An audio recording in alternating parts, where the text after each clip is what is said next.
Luz e composição, ou composição e luz. Eu fiz ali a minha colinha, tá? Tá aqui no meu monitor para mim não perder aí a sequência para vocês, tá? E eu vou começar falando da composição, tá? O que é a composição?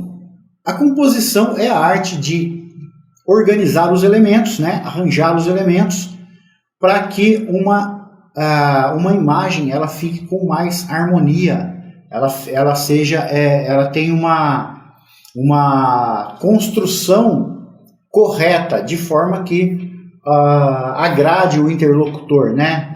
A pessoa que está ali, o admirador que está olhando para aquela foto, que consiga ali despertar sentimentos daquela pessoa, sentimentos bons, emoções. Tudo isso faz parte da composição. É como se fosse a composição de uma música. O que o compositor de uma música faz?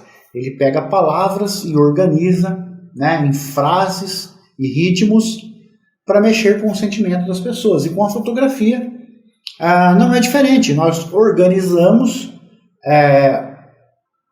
assuntos, né? Nós organizamos objetos dentro de uma imagem para mexer com o sentimento das pessoas, tá? Isso aí é uma composição, é a arte de arranjar os objetos dentro de uma imagem para que ela fique harmônica, tá bom? Então, isso é a composição. Quais são os elementos de uma composição? Nós temos aí, os elementos da composição, eles são aí, não tem como nem numerar ou classificar, né? Classificar até tem, não tem como dizer para vocês o que é ou o que não é o elemento. Você pode colocar dentro de uma fotografia tudo que você quiser, né? Tudo que entrar numa fotografia são elementos, desde noivo, objetos, né? Fotografia de paisagem, nossa, tudo é elemento, gente. Até mesmo o fotógrafo pericial da polícia que faz fotos lá de cenas de crime são elementos também que fazem parte aí da fotografia, da composição, né? Então, tudo que estiver dentro de uma imagem são elementos. E aí existem os elementos do primeiro plano e elementos do segundo plano. Existem dois planos na fotografia.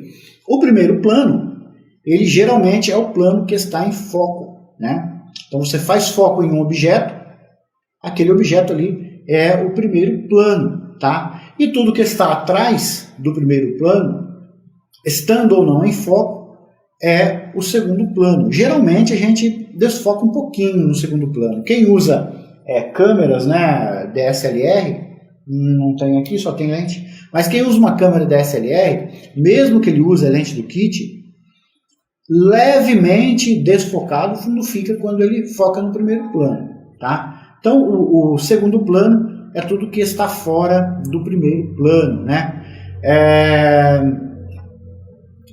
Existe também, às vezes, nós colocamos algum elemento na frente do primeiro plano, tá? Então, é um elemento frontal ao primeiro plano, é um elemento anterior ao primeiro plano, tá? Mas é muito raro fazer isso daí, porque as composições não ficam harmônicas, tá? Então, também eu não aconselho aí a colocar elementos na frente do primeiro plano. O primeiro plano é sempre o plano em foco. Você vai fazer um retrato, você coloca a pessoa sempre no primeiro plano, tá? Isso aí é uma regra da composição, tá? E uma segunda regra da composição que eu quero abordar com vocês hoje é a regra dos terços, tá?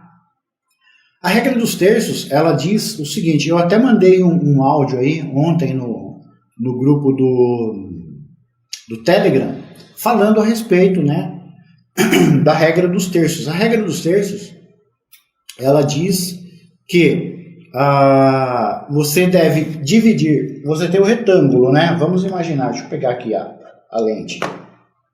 Vamos imaginar que isso seja o retângulo fotográfico, tá? Você divide esse retângulo em duas linhas horizontais e duas verticais simetricamente distribuídas entre si, né, com o mesmo espaço entre essas linhas. No ponto que as linhas convergem, onde elas se cruzam, são os pontos de ouro. E aí essa é a regra dos terços. Por quê? Porque você divide a imagem em três partes, né, verticais e três partes horizontais. Por isso, regra dos terços. E essa regra dos terços, ela diz o seguinte, você deve colocar o destaque da sua imagem, o destaque da sua composição, o destaque do seu primeiro plano em uma das convergências dessa linha, tá? Onde as linhas se cruzam ali, em uma daquelas convergências, você deve colocar aí o destaque da sua imagem, tá? Que é o ponto onde o olhar humano ele vai automaticamente para aquele ponto, ele lê primeiro aqueles pontos da imagem. E isso é feito pelo subconsciente. Então nós não estamos fazendo isso de propósito, mas o subconsciente, quando ele bate o olho, ele sente uma sensação mais agradável em ver ali os elementos dentro desses 4 pontos aí de convergência das linhas, tá? E é isso aí que diz a regra dos terços. A regra dos terços, ela também diz o seguinte, quando você coloca o objeto, o assunto, dentro da regra dos terços, dentro das convergências, você tem sempre, quando você fotografa pessoas, você tem sempre que deixar ali a pessoa entrando na foto e nunca saindo. Então, por exemplo, você vai fazer um retrato, né, que você tem um espaço atrás, e você quer aproveitar ali a regra dos terços, tá? Você coloca a pessoa ali num terço da imagem, e se a pessoa for olhar para algum lado, se a pessoa estiver olhando para frente, aí é até interessante centralizar, mas depois eu falo disso, tá? Mas se a pessoa desviar um pouquinho, olhar para o lado, é interessante colocar ali em um dos cantos da imagem, dentro da regra dos terços. E o olhar sempre para dentro da fotografia, onde tem mais espaço. Então, se você dividiu ali, e se você colocou a pessoa, né, o lado direito, ela vai olhar para a esquerda e não para a direita, saindo da foto. Salvo raríssimas exceções, tá? Existem algumas exceções que quando você põe a pessoa saindo da foto, fica interessante. Mas no contexto geral, é legal colocar entrando para a fotografia, tá? Você fotografa lá o corredor, ele está lá, né, correndo uma maratona e tal, e você quer pegar ele na foto.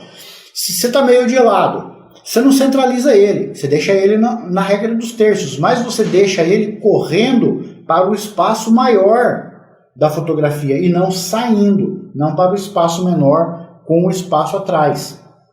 Então a regra dos terços, ela também diz isso daí, né? Sempre que você fotografar um objeto que dê a sensação de movimento dentro da fotografia, coloca ele entrando na foto e não saindo. Salvo raríssimas exceções aí que você pode colocar saindo, mas num contexto geral, né, você não coloca a pessoa saindo da foto na regra dos terços, tá bom? E no caso de centralização de um objeto dentro de uma fotografia, de uma pessoa, você pode também centralizar, né? A regra dos terços, ela é mais harmônica para se fotografar, né? É sempre interessante você colocar aí a pessoa dentro dos terços, mesmo que ela esteja parada, mas que ela olhe um pouquinho de lado e tal, né? Você já encaixa ali nos terços e bota o olhar para dentro da foto, né? Tá fotografando uma criança, né? Bota sempre a criança também na regra dos terços ali, procura sempre fazer isso.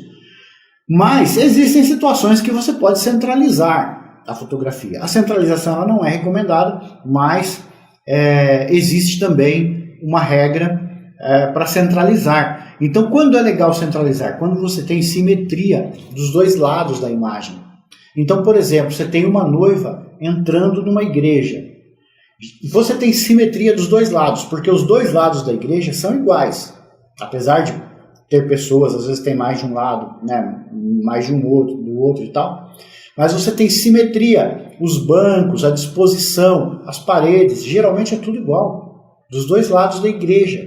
Nesse caso, você centraliza a noiva, os padrinhos ou quem estiver entrando naquele casamento. Porque se você fizer aí uma regra de terços, aí vai ficar feio, aí vai ficar estranho. Porque aí vai ficar uma regra de terços sem sentido. Uma pessoa está vindo na sua direção de frente, com simetria dos dois lados, e você, né, imagina que estranho vai ficar essa foto. Né, a noiva entrando ali de frente num canto da foto. Vai ficar estranho. Então existem situações que você deve quebrar a regra dos terços, e aí você pode usar a regra da simetria. Outro, por exemplo, foto no bolo, né, de aniversariante, os parabéns, ou até mesmo da noiva fazendo no bolo, você centraliza também, mais do aniversariante, né, no centro ali, né, o bolo no centro da mesa. Por quê? Porque a mesa ela é simétrica. Geralmente a decoração que está de um lado também está do outro, não é diferente, né? Então não justifica você enquadrar aí nos terços e colocar aí o assunto em um dos lados da fotografia, né? Então aí é uma outra situação que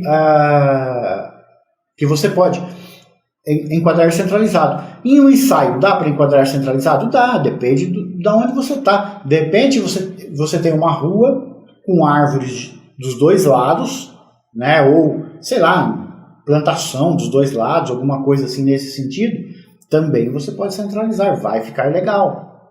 Porque tem uma lógica na centralização, né? Tem vai fazer sentido aquela fotografia centralizada, tá?